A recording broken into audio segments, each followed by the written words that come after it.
सूरतुल हुमज़ा मक्की सूरत है, 9 आयत हैं इसकी। अऊज़ु बिल्लाहि मिनश शैतानिर रजीम, बिस्मिल्लाहिर रहमानिर रहीम।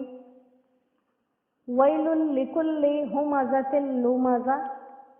वैलुन अलग लफ्ज़ है, लिकुल्लिन अलग लफ्ज़ है, इसमें लाम अलग है और कुल अलग है। वैलुन खराबी है, लिकुल्लि हर उस शख्स के लिए, हुमज़ा हुमज़तिन पढ़ सकते हैं, हुमज़तिल जोड़ के पढ़ सकते हैं, अलग में हुमज़ा पढ़ सकते हैं। हुमज़तिन ताना देने वाले के लिए, लुमज़ा और ऐब निकालने वाले के लिए। तो हर उस इंसान के लिए अल्लाह ने खराबी हलाकत बयान की। खराबी है हर उस इंसान के लिए जो ताना देने वाला है और ऐब निकालने वाला है। अल्लज़ी और वो शख्स जमा मालन जिसने जमा किया अपना माल, वअद्ददह और उसे गिन गिन कर रखा। यहसबु वो ख्याल करता है, अन्ना मालहू कि उसका माल, अखलदहू इसके साथ हमेशा रहेगा। कल्ला हरगिज नहीं, लयुम्बज़न्न वो फेंका जाएगा, फिल हुतमा उस रोंदने वाली में। वमा अदराका और तुझे क्या मालूम, मल हुतमा वो रोंदने वाली क्या है। नारुल्लाह एक आग है अल्लाह की, अलमुक़दा सुलगाई हुई, अल्लती वो तत्तलिउ झांक लेती है, अलल अफ़इदा दिल को, ऐसी आग है जो दिल पे झांक लेती है। इन्नहा अलैहिम बेशक ये आग इन लोगों पर मुअफ़्फ़दा बंद कर दी गई है। ये आग इन लोगों पर बंद कर दी गई है। फी अमदिम मुमद्ददा लंबे लंबे सुतूनों में, अमद सुतून मुमद्ददा लंबे लंबे। तो यहाँ पर मौशरती बुराइयों में से सबसे बड़ी बुराई किसी को ताना देना, किसी के ऐब निकालना और अपने माल को जमा करके रखना। ये 3 बड़ी बुराइयां बयान की गई। हर ताना देने वाले को किसी इंसान के अंदर गुनाह देखें, ताना देने से बचें, क्योंकि जिस अल्लाह ने उसे गुनाह में मुब्तला किया है वो आपको भी कर सकता है। हाँ, अगर किसी में गुनाह देखें तो उसे बेहतरीन अंदाज से मना करें, उसको ताने ना दें। इसी तरह लुमज़ा किसी के ऐब के पीछे ना पड़े, क्योंकि जो ऐब आप लोगों के तलाश कर रहे हैं, अल्लाह आपके ऐब लोगों के नजरों में ले आएगा। हदीस पाक का मफ़हूम भी है, जो किसी मुसलमान की पर्दापोशी करता है अल्लाह उसकी पर्दापोशी करते हैं, और जो किसी मुसलमान की पर्दादरी करता है उसके ऐब लोगों को दिखाता है, अल्लाह सुब्हानहू व तआला उसके ऐबों के पीछे पड़ जाते हैं। और हदीस पाक के अल्फाज है कि अल्लाह ताला उससे घर बैठे रुसवा कर देते हैं, घर बैठे रुसवा कर देते हैं। अल्लाह हमें इस काम से बचाए, किसी के गुनाहों को याद करके उसको ताना देना और तजस्सुस में रहना कि किसी तरह से अगर किसी फलां इंसान के अंदर कोई गुनाह है तो हमें पता चल जाए। अगर एक इंसान गुनाहगार है, कोई गुनाह कर रहा है, तो हमें किसी इंसान के गुनाहों से कोई लेना देना नहीं होना चाहिए। अगर हम इस्लाह कर सकते हैं इस्लाह करें, अगर नहीं कर सकते तो उसके लिए भी दुआ करें और अपने लिए भी दुआ करें।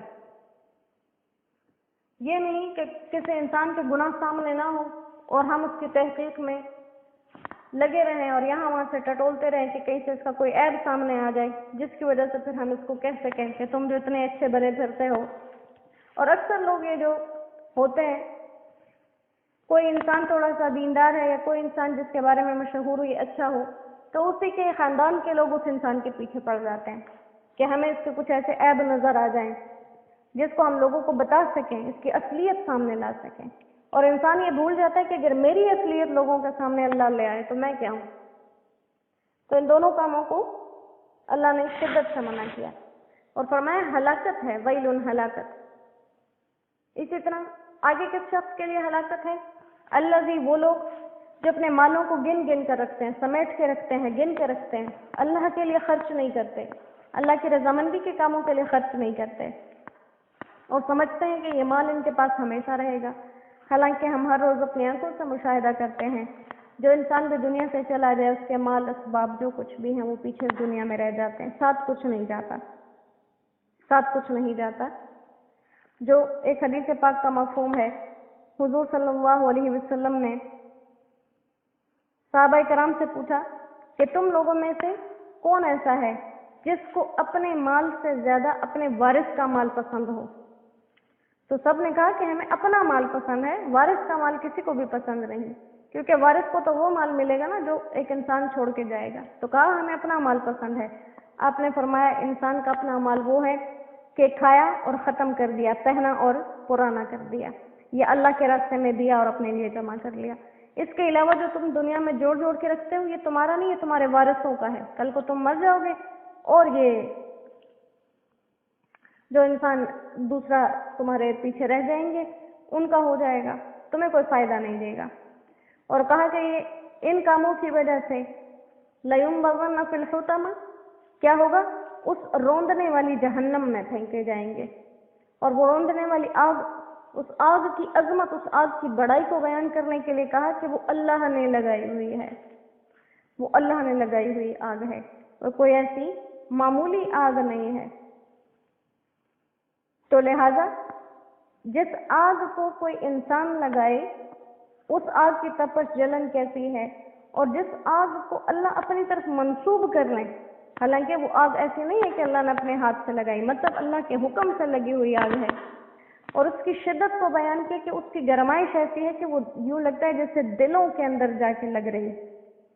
اور ان لوگوں کے اوپر انہا علیہم مؤصدہ، وہ ان پر بند کر دی جائے گی۔ یہ مؤصدہ کے لفظ کو علماء سے سمجھاتے ہیں جیسے ہم کوکر کے اندر کسی چیز کو پکاتے ہیں، اس میں پانی ڈال دیتے ہیں اور اوپر سے ڈھکن بھی بند کر دیتے ہیں، اور اس کی وہ جو وسل ہوتی ہے یا سیٹی یا جو کچھ بھی وہ بھی اس کے اوپر لگا دیتے ہیں۔ تو جیسے وہ کوکر بالکل مکمل ہر طرف سے بند ہو جاتا ہے، اس میں ہر طرف سے وہ پانی کی گرمائش، اس کے اندر جو ساری چیز جمع ہو جاتی ہے وہ گرمائش جمع ہو جاتی ہے، ایسے فرمائے یہ جہنم ان کے اوپر ہر طرف سے بند کر دی جائے گی۔ اور ایسے ہی جہنم ہے کہ جس کے شعلے جیسے لمبے لمبے ستون ہوتے ہیں، لمبے لمبے ستونوں جیسے اس کے لمبے لمبے شعلے ہیں، اور یا مطلب یہ ہے کہ جہنمیوں کو لمبے ستونوں سے باندھ دیا جائے گا تاکہ وہ آگ ان کو جلاتی رہے اور یہ لوگ حرکت نہ کر سکیں، کیونکہ بعض اوقات انسان کسی تکلیف سے بچنے کے لیے یہاں وہاں حرکت کرتا ہے تو تکلیف میں کچھ کمی محسوس ہوتی ہے، لہذا ایسا ہی کچھ ان کے ساتھ کیا جائے گا۔ اور یہ اتنا کچھ نہ بھی کیا جائے تو جہنم کی آگ جو اللہ نے اپنی طرف منسوب کر لی، اس سے بڑا کوئی عذاب نہیں ہے۔ اللہ فرماتے ہیں کہ اللہ کی لگائی ہوئی آگ ہے، تو یہ اللہ کی جو سلگائی ہوئی آگ ہے، جب اللہ نے اس کی گرمی کو بیان کرنے کے لیے اتنا بڑا نام لے دیا تو چاہے کسی کو باندھا جائے چاہے نہ باندھا جائے، کہ جو بھی کیفیت ہو اس کی، یہ بہت شدید ہے۔ اللہ ہم سب کو ان تمام کاموں سے محفوظ رکھے، تانا دینے سے، لوگوں کے عیبوں کے پیچھے پڑنے سے، مال کو اللہ کے راستے میں خرچ کرنے کے بجائے جمع کرنے سے، ان تمام چیزوں سے اللہ ہمیں بچا کے رکھے، جہنم سے اور جہنم کے تمام عذابوں سے اللہ ہمیں اپنی حفظ و امن میں رکھے۔ تو یہ کچھ سورہ ہمزہ کے پیغامات تھے جن کے ذریعے اللہ نے بتا دیا۔ اب یہ سب کچھ دنیا میں اللہ نے ہمیں جیتے جی بتا دیا، کوئی انسان مر کے اللہ سے یہ گلہ نہیں کر سکتا کہ اگر آپ کے اتنے شدید عذاب تھے آپ نے ہمیں دنیا میں بتا دیے ہوتے۔ اللہ نے ایک ایک لفظ ہمارے سامنے واضح کھول کے بیان کر دیا، ایسا کرو گے اجر ملے گا، ایسا کرو گے عذاب ملے گا، راستے سارے اللہ نے واضح کر دیے۔ اللہ ہمیں ان واضح راستوں پہ، صحیح راستوں پہ چلنے والا بنائے، اور اللہ ان تکلیف دہ باتوں سے جن سے ہم خود اپنے لیے تکلیفیں خریدتے ہیں، اللہ ہمیں اپنی حفظ و امن عطا فرمائے۔ جو پڑھا ہے اللہ سبحانہ و تعالیٰ ان پر عمل کرنے کی توفیق عطا فرمائے۔ وآخر دعوانا ان الحمد للہ رب العالمین۔ السلام علیکم ورحمۃ اللہ وبرکاتہ۔